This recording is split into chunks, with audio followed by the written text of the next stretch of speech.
Hello guys, welcome back to our channel. ఈరోజు మనతో ఉన్నారు విశ్వగురు జిహెచ్ ప్రసాద్ గారు. ఐశ్వర్య ప్రక్రియ ఎపిసోడ్ 2 గురించి ఈరోజు మాట్లాడదాం. నమస్కారం గురువు గారు. నమస్తే అండి. బ్రహ్మ మన తలరాత రాస్తాడు అనేది చిన్నప్పటి నుంచి ప్రతి ఒక్కరికి అలవాటు పడిపోయిన విషయం.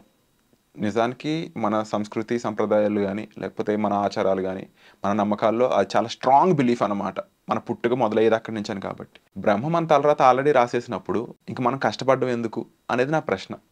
మీ సమాధానం ఏంటి? ఇది చెప్పాలంటే పెద్దలు చెప్తూ వస్తూ ఉంటారు. తాతలు ముత్తాతల దగ్గర నుంచి ఈ మాట వింటూ వస్తూ ఉన్నాం, బ్రహ్మ తలరాత రాస్తాడు అని. కానీ ఎక్కడా కూడా పురాణాల్లో బ్రహ్మ మన తలరాత రాస్తాడని లేదు. ఆకర్షణ సిద్ధాంతం ప్రకారం సృష్టి ఆవిర్భవించినప్పటి నుంచి ఈ సిద్ధాంతం ఉంది కదా, మన తలరాతని మనమే స్వయంగా రాసుకుంటాం. రాయడు అనే దానికి ఎగ్జాంపుల్ కూడా ఉంది. విష్ణు పురాణాన్ని కనుక తీసుకుంటే విష్ణు పురాణంలో బ్రహ్మ పుట్టుక గురించి ఉంది.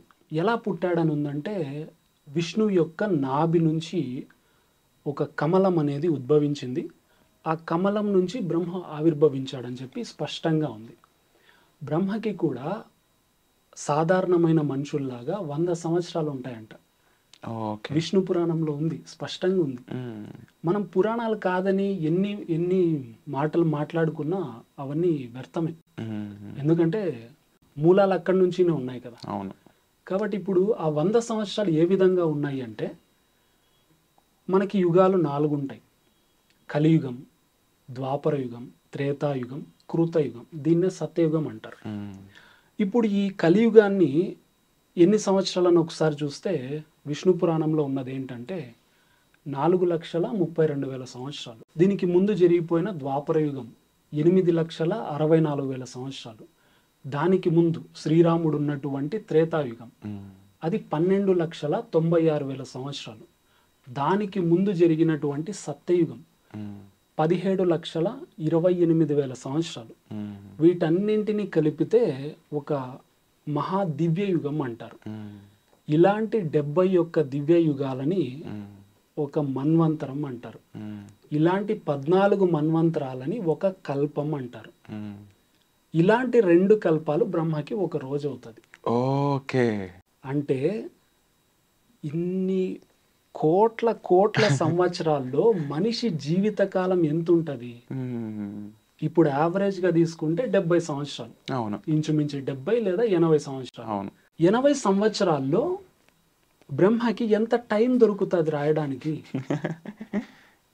ఇది ఈ 2 కల్పాలు విష్ణు పురాణంలో విష్ణువుకి ఇలా కన్ను ఆర్పి తెరిచేంత టైం అంట. అంత టైం అంట. ఇప్పుడు బ్రహ్మ ఎలా రాస్తాడు? ఎగ్జాంపుల్స్ ఏమున్నాయి?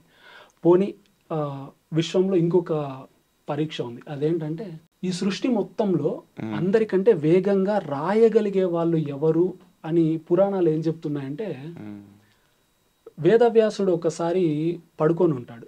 నిద్రపోతూ ఉన్నప్పుడు టక్కుమని కలలో వచ్చి మెలకువ వస్తుంది. లేచి చూస్తే ఎక్కడో పెద్ద భీకర యుద్ధం జరుగుతున్నట్లు విజువల్స్ కనపడతాయి.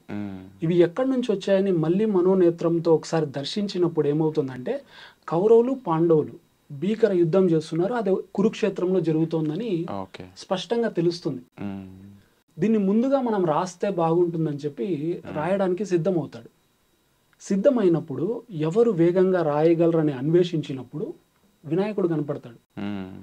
వినాయకుడి కంటే వేగంగా ఎవరు రాయలేరంట. వినాయకుడు ఎంత వేగంగా రాయగలడు అంటే, మనసు ఎంత వేగంగా అయితే పోతుందో అంత వేగంగా రాయగలడు.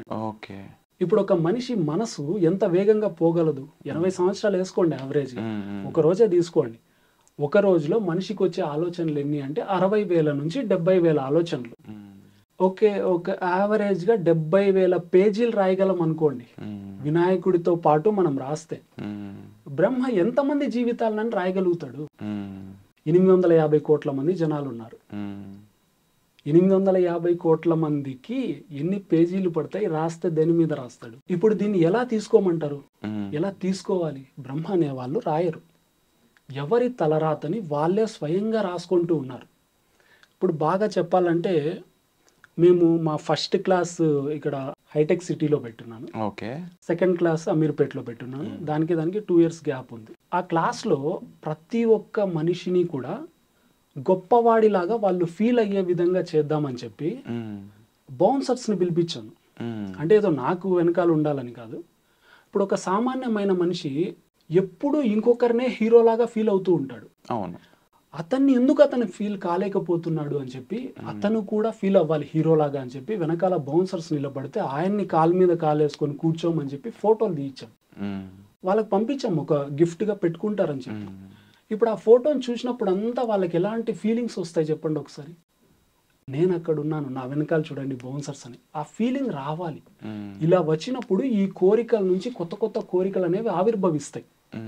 ఆవిర్భవించినప్పుడు అవి నెక్స్ట్ బర్త్కి క్యారీ అవుతాయి. అప్పుడు అలాంటి జీవితం అనేది వస్తుంది. ఇప్పుడు ఈ కోరికని పుట్టించుకున్నది ఎవరు? స్వయంగా ఇతనే. అవును.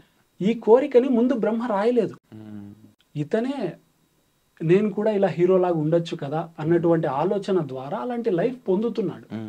ఇప్పుడు కారు కావాలంటే కూడా అక్కడ కారు వెళ్ళగానే ఆ థాట్ వస్తుంది, నాకెందుకు ఈ కారు ఉండకూడదు, నేను కూడా ఇలా కారులో వెళ్తే బాగుంటుంది కదా అన్న థాట్ ఆ కార్ రప్పిస్తుంది. బ్రహ్మ ఈ కారు నువ్వు ఈ రోజు తీసుకుంటావని రాయడు ఎక్కడా కూడా. ఇప్పుడు ఎన్నో కంపెనీలు, కొత్త కొత్త కంపెనీలు ఈ మధ్య కాలంలో పుట్టుకొచ్చాయి. ముందు నుంచి ఉన్న కంపెనీలు బ్రహ్మకి తెలుసు అనుకోండి, కొత్త కంపెనీలు తెలియదు కదా. అవును. అలా ఉంటది. బ్రహ్మ అయితే రాయడు. సినిమాలు అన్నప్పుడు అరే ఈ లాజిక్ ఎలా మిస్ అయ్యాను అన్నట్టు అనిపించింది నాకు. అలానే కాకపోయినా ఎన్నో నిగూఢమైన విషయాలు ఈరోజు ఈ ఎపిసోడ్లో మీరు చెప్పడం జరిగింది. మన్వంతరాల గురించి కానీ, కల్పాల గురించి కానీ ఇప్పటివరకు చాలా తక్కువ వింటూ ఉన్నాము. దీని గురించి నిగూఢమైన విషయాలు నిజంగా చెప్పడంతో పాటు మా కళ్ళు తెరిపించారని చెప్పాలి. ఎందుకంటే నా జీవితం ఇంకొక చేతిలో ఉంది. చాలా మందికి తెలియదండి ఈ విషయం. నిజంగా తెలియదు గురువు గారు. అంటే అదే ఆట బొమ్మలు అయిపోతున్నారు. అవును. ఇంకొకరు చెప్తే మనం ఇది చెయ్యాలి అది చెయ్యాలని చెప్పి ఫీల్ అయిపోతున్నారు. ఒక కర్మ బంధంలో ఇరుక్కుపోతున్నారు. దాని ద్వారా దాని నుంచి విముక్తి పొందినప్పుడే గొప్ప వాళ్ళు అవుతారు. హ్యాపీగా ఉంటుంది లైఫ్. ఫస్ట్ మీ జీవితం మీ చేతుల్లో ఉంది అనేది మీరు క్లియర్గా సింపుల్గా చెప్పడం జరిగింది. ఇక్కడ గొప్పగా ఆలోచిస్తే అంత గొప్ప జీవితం ఉంటుంది. బ్రహ్మ ఎక్కడ రాయడు. తప్పకుండా గురువు గారు. అండ్ దీనికి తగ్గట్లుగానే ప్రాక్టికల్గా మీరు ఇంకా ఎలాంటి విషయాలు చేయడం ద్వారా మీ జీవితం మార్చుకోవచ్చు, మీరు అనుకున్నవి ఆకర్షించవచ్చు మీ లైఫ్లోకి అనే వాటిపై వెబినార్ కూడా రాబోతుంది. Thank you so much.